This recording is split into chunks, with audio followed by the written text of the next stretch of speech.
Semoga Allah berkahi dan kita mendapatkan pahala dari apa yang kita lakukan. Halo dan salam kepada Nabi kita Allahumma sholli ala Muhammad wa ala Muhammad. Oke teman-teman, hari ini kita akan melanjutkan materi kita tentang pertanyaan terbuka. Nah, jadi pertanyaannya itu apa itu pertanyaan terbuka? Pertanyaan terbuka itu konselor memberikan pertanyaan pada klien yang menghendaki klien menjawab secara lebih luas, lebih lengkap dan sempurna. Apa beda dengan pertanyaan tertutup? Kalau pertanyaan tertutup jawabannya singkat. Contoh, antum sudah makan? Sudah Pak. Nah itu tertutup. Kalau terbuka gimana? Coba ceritakan kepada saya gimana proses saudara bisa kenyang. Nah itu kan nanti dia cerita tuh, mulai dari mengambil nasi sampai dia makan. Nah, perbandingan pembicaraan konselor dengan klien itu 1:3. Jadi konselor tidak banyak berbicara, yang paling banyak berbicara itu klien, karena yang kita butuhkan itu adalah informasi penting dari klien terkait dengan masalahnya. Nah, kapan pertanyaan konselor menjadi bermanfaat? Karena seringkali seorang konselor itu bertanya kadang tidak bermanfaat bagi klien. Yang pertama, ketika konselor bertanya, klien itu bisa fokus dengan masalah yang sedang dialaminya, tidak ngambang dia, tidak melebar, tapi semakin fokus dia dengan pertanyaan yang kita berikan. Jika klien bisa melanjutkan cerita tentang dirinya, kita berikan pertanyaan ke dia, ternyata klien semakin banyak bercerita tentang dirinya. Ini berarti benar bermanfaat pertanyaan kita. Jadi klien menjadi lebih paham akan masalah yang sedang dialaminya. Ini juga tanda-tanda bahwa pertanyaan yang kita sampaikan atau kita ajukan ke klien itu bermanfaat bagi diri. Nah, apa saja kata tanya untuk pertanyaan terbuka? Ada kata tanya apa? Yaitu digunakan untuk memperoleh informasi biasanya. Kemudian bagaimana? Nah, bagaimana yang biasanya untuk mengungkapkan perasaan atau proses. Kapan? Ini terkait dengan mengungkapkan waktu. Coba ceritakan itu biasanya tentang peristiwa yang dialami oleh klien. Insya Allah akan kita praktekkan di semester depan. Nah, apa tujuan pertanyaan terbuka? Pertama, klien dapat mengungkapkan permasalahannya dengan lebih luas. Jadi klien itu bisa menceritakan masalahnya lebih luas lagi, lebih dalam lagi, sehingga kita mau menemukan titik temu atau titik api dari apa yang dialami oleh klien.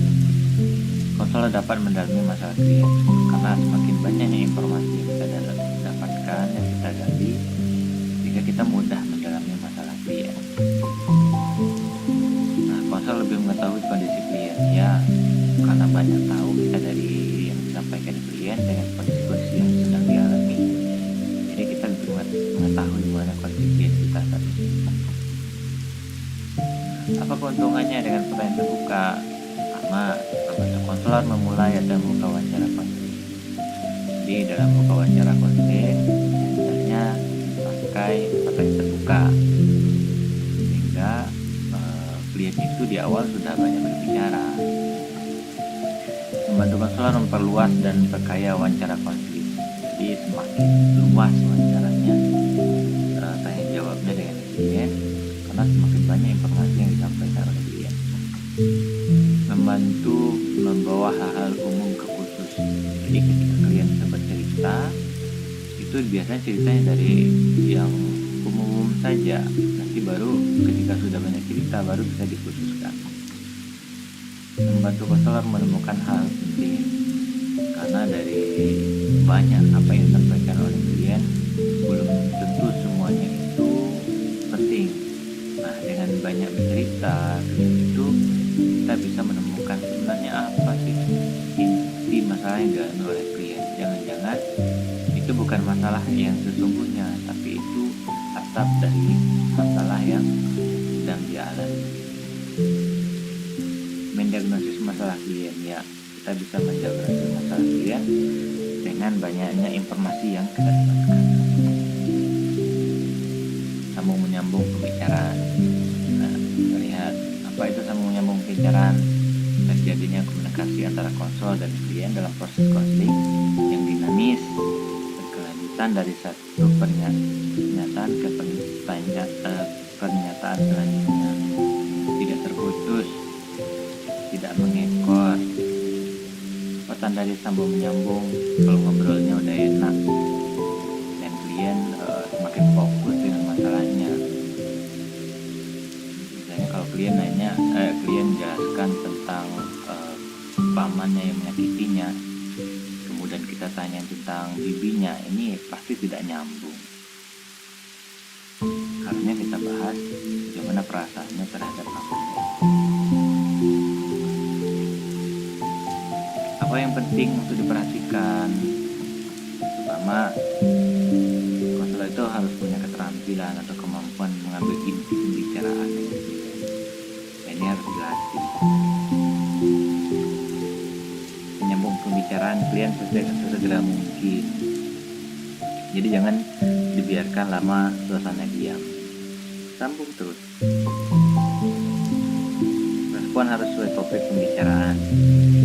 Sampai respon-respon yang kita sampaikan ke klien tidak sesuai dengan pembicaraan yang sedang kita bahas dengan klien. Apa manfaatnya? Diperoleh informasi yang terarah, menyediakan masalah klien tepat sasaran, klien merasa dipahami oleh konselor. Jadi banyak manfaatnya ketika memang pertanyaan kita itu benar, kemudian dia sudah sambung menyambung. Nah, keruntutan itu apa lagi? Keruntutan itu konselor memusatkan perhatian pada apa yang dikatakan klien, tidak menyimpang ke arah pembicaraan lain atau tidak menambahkan maupun mengurangi pembicaraan klien. Dia semakin fokus, tidak semakin runtut. Sarannya apa? Arah pembicaranya harus positif. Arah pembicaraan harus dinamis, berkembang, lalu mengarah atau berpusat pada klien.